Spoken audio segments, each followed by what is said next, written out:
Hi, I'm Jenna, and I'm the host of Stay Consistent. Thank you so much for being here. My mission today is to promote consistency in our journey to fulfill God's purpose in our life through fitness and wellness. If that sounds interesting to you, come on, stick around. For today's portion of Stay Consistent Mind, I've titled this, y'all, I hope I don't get in trouble for this, but this is what I got. They trying to kill us. What am I talking about? I think the food industry is trying to kill us, y'all. It ain't funny, but I'm serious. And what I'm referring to is the sugar. In this journey, I'm starting to be more conscious of what I'm putting inside my body. And we all know that sugar is not good for us. We know that. I want to do your own research on all the not so good consequences of sugar. But ultimately, too much sugar is not good for us. So why is there sugar in everything that they give us to eat? Just about. And they say the standard American diet. They call it the SAD diet. One, we know that sugar is addictive. Yeah, it is. Even the kids that get a little sugar, they want the sugar. Something in it that makes it addictive. There's documentaries, there's topics on all of this. But my goal today is just to make us be aware. I want us to be aware and really start to look at the labels and really looking to see how much sugar and what sugar is in majority of the thing. I want us to start reading our nutrition labels and ingredients. And if you don't know, for the ingredients, okay, the first ingredient on a label is the ingredient that has the most of it in it. The second is going to be the second most, and so on and so forth. I'm finding that most of this stuff, sugar is in the top 4-5 ingredient on that ingredient list, especially your pantry stuff. Now I'm seeing, have you heard them say, we're supposed to be shopping around the edge of the grocery store, the Whole Foods and your produce and your fruits, your vegetables, your meats, those types of things. And they say try to stay away from the middle, all that pantry stuff, all that processed stuff. Yeah, start looking at the labels. I really started looking, I was surprised. All your condiments are going to have sugar. You could just give it up. All them condiments on your refrigerator door got sugar. I promise you. Go look at it. A lot of our seasonings have sugar. You thinking you doing you a little salt or salt alternative or something like that? It probably got sugar. There was a chicken bouillon one that I was not aware. Have been using it.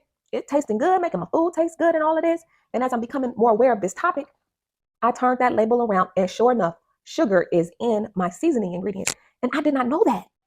In my sriracha, in my hot sauce. I'm like, this tastes good. Now that I'm starting to be aware, when you decrease the sugar in your diet and then when you have some, you can tell. Same thing like with salt and stuff like that. Anything like that. If you start to decrease it in your diet and then when you have some, you be like, oh, this is salty. This is sweet. So as I was decreasing some of the sugary things I was eating, when I eat sweet stuff, I can almost tell automatically, oh, this got sugar in it. So one day I'm eating my sriracha.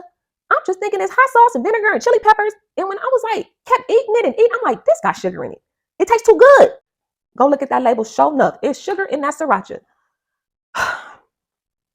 Here's another one. Do you know in that iodized, your regular iodized salt, I believe is Morton's, with that little girl with the umbrella? You think it's salt? Go look at it. Go look at it. What is that? It's like dextrose. There's dextrose in the salt. I'm just bringing awareness. Y'all go read your labels. Go find out what's in your food. While we're on the topic of sugar, I want to talk about natural cane sugar just a little bit. Now, a lot of times they will promote and advertise the foods as natural, to try to make it seem more nutritious. And what it is the natural cane sugar. In my understanding, that is a sugar that's not processed down to the white sugar, granulated sugar. So my understanding, correct me if I'm wrong down in the comments, y'all.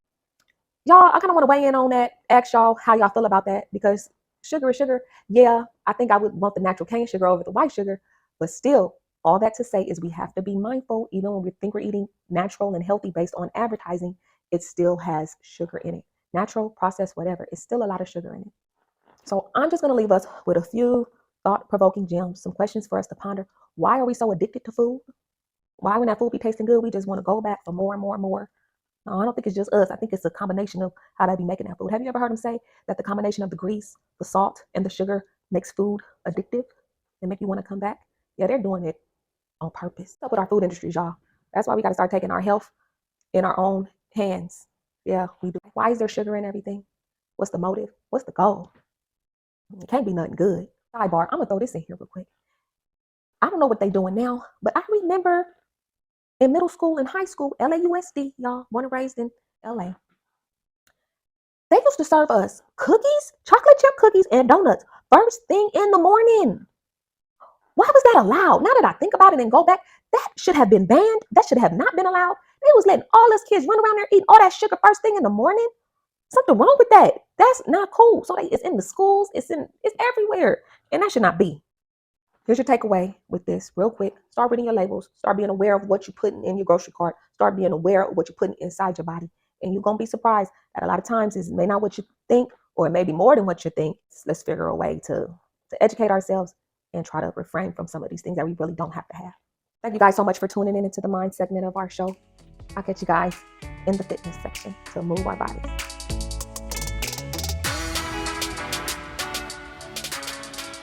For today's segment of movement of our body, we're going to be talking about the push-up. The push-up is going to be working the chest muscles, the pecs, and the back of the arms, the triceps. And that is an excellent calisthenic push movement. I have learned to love push-ups through my love of burpees. There are two things that I'm going to be going over that should help us with our push-ups and that have helped me. First of all, the first thing with the push-up we want to recognize is that our bodies should be straight. We should have a nice plank. A plank is an exercise, isometric exercise within itself. So that is a good foundation for the push-up. So with that, we want the core tight, the legs tight, all of this straight and tight. And honestly, when you have a good plank, your legs are locked out, nice and strong. You're going to feel it in your legs. I feel when my plank is nice and strong, I'm feeling it in my legs engaged on my push-up as well, and the core. So first things first, we don't want all of this booty up in the air and all this crazy form. No, we want a good solid plank. Even if you're beginner, intermediate, on your knees, still good, solid, straight line. Legs engaged, core engaged right now. Okay. All right. And I'm going down and up. You should also know that these exercises can be modified for beginner, intermediate, and advanced levels. So anyone can do these. If you are a beginner, you can do these like on a kitchen counter. Sometimes when I'm doing my micro workouts, fooling around, busting push-ups out on the kitchen counter, you can do them on the wall, anything on an elevated stance, okay? Then intermediate probably would be on your knees, and advanced, of course, on your feet. Second thing that has helped me, when I'm starting off, you hear them say, keep your elbows in, elbows in, elbows in. And when that really sunk in for me, when my mind muscle really connected with that, it made all the difference in the world in my push-up. One day, I was doing my burpees and I felt my push-up. And when I really got my elbows into my body, that is when I felt the difference. So that's the second key point with the push-up. Different variations, all kind of positions that you can do with your hands. But I'm letting you know, again, what has helped me and what works for me and may help you.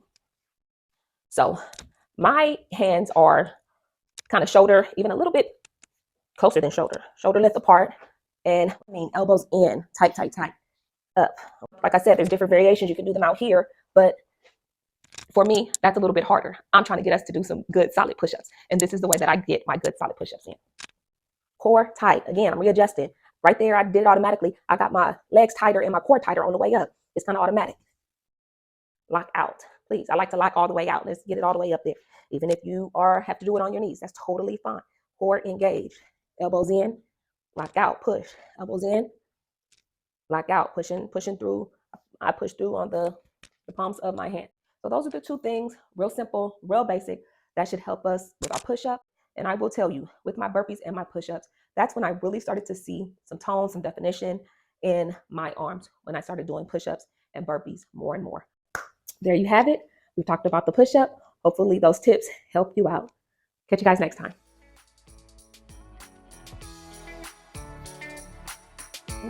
Breakfast is gonna be good in the middle of the day. How many of y'all eat breakfast for dinner? That's OG. My mama used to do that. Welcome to today's segment of Stay Consistent, Food for the Soul. Today we're gonna be making one of my go-to breakfasts, and that's a simple breakfast, you guys. Oatmeal, 1 egg, and your protein of choice. I don't know, it's a good combination. I enjoy it, and the calories are fairly low. And I'll put the macros up here somewhere for everybody who's macro friendly. 1 serving size of oatmeal, 1 egg.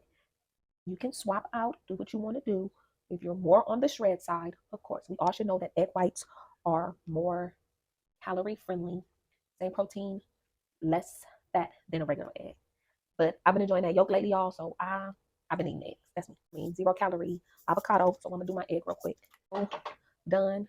Just some standard oatmeal. Protein today is bacon. Yes, 2 pieces of bacon. 100. I don't eat bacon.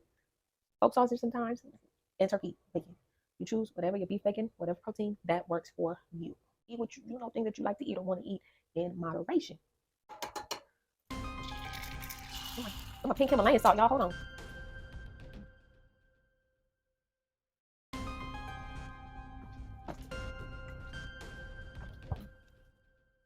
Don't play with me. No, for real, y'all. Where my pink Himalayan salt at? Because my oatmeal tastes better with a little seasoning in it and flavor on my oatmeal and my eggs. Case of the missing pink Himalayan salt. I had pulled it out. I really did. Now I don't see it. I stole my pink Himalayan salt. I know I'm crazy now. Oh, I found it. I put it up with the oatmeal when I put the oatmeal up. My oatmeal. I like my egg over medium. I don't know. It's just something about it. All right, there it is. A simple breakfast. Switch out your protein. Use your egg whites. Do whatever you want to do. But it's just a good combination, and I enjoy it. Let's see. Good old breakfast. Some of that salt from that bacon. I need a little more pink Himalayan. That's good. So that's it for this portion of Food for the Soul. Easy breakfast. Oatmeal, egg, protein of choice. I'll catch you guys next time. If you have made it to the end of this video, you know what I like to say. You are a real one. Thank you so much. If you haven't already, go on, subscribe, like, and comment, and share. I will really appreciate it. It helps me and the channel out. I'm going to drop another one of my videos for you guys to watch. Do me a favor. Once you guys finish here, go on over and check that one out. And I'll catch you guys next time.